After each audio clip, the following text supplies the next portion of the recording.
News 46 is brought to you in part by... Are you looking for a realtor with integrity who knows Pahrump? Susan Strain of Realty Executives is your hometown realtor. The time to take advantage of today's market is now. Susan Strain is an expert in land, homes, commercial, foreclosures, buying and selling in and around our town of Pahrump. Contact Susan Strain for all your real estate needs. 775-513-6260. Email susan@pahrump.net, or you can visit her website for listing information on properties for sale. www.pahrump.nvrealestate.net. Nobody have paying attention to this.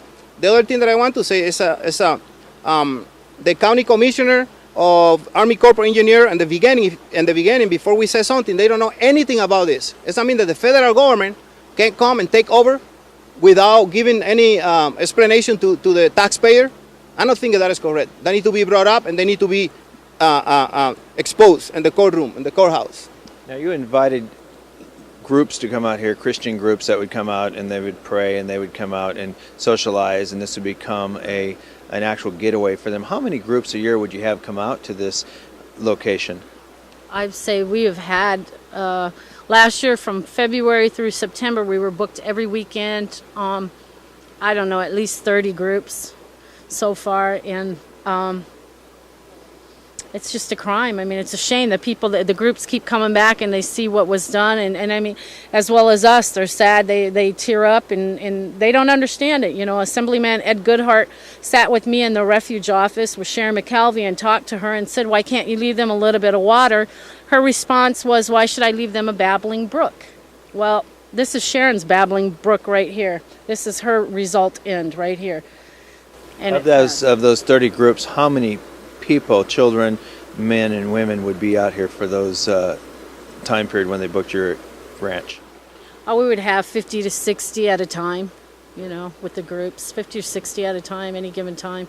So right now, this is the only road into your camp and you're washed out, is that correct? That is correct, that's correct. I don't know, we haven't gotten in to see the buildings, we haven't gotten in. I have miniature donkeys, I hope they're alive. I haven't been in to see. I don't know what we're going to see when we get in there. Do you have any camps or anything coming up that this is going to inconvenience you at the time, or are we in our off months and we just need to get it repaired and get it back up so we can open it back up for camp? Right now I don't have anything, but that's not to say that somebody won't call. I mean, you just don't know, you know. There is no off month. Last year, you know, we had groups in the winter, so you don't know. How much water level is this above normal that you used to have coming through here? Because this has been built up to a levee, and there used to be a big block concrete barrier in there that you had shown me in a photograph, and we'll take a picture of that for us. But that was how much water? How much water is normal? Well, usually, you know, one of the spring split 10,000 gallons per minute. Long Street. And Fairbank, I don't know, but Fairbank is a bigger spring, you know.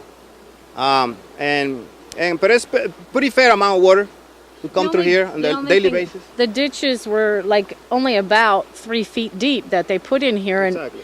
And we were wondering, like, when it rains and it's only 3 feet deep, you know, what's going to happen? Well, I mean, you take two streams and you combine them together, and then you add some rain on top of it, and you only have a 3-foot trench. What do you think's going to happen? I mean, I'm not an engineer or a biologist, but they certainly spent billions of dollars to do this project, and this is the end result right here. Millions?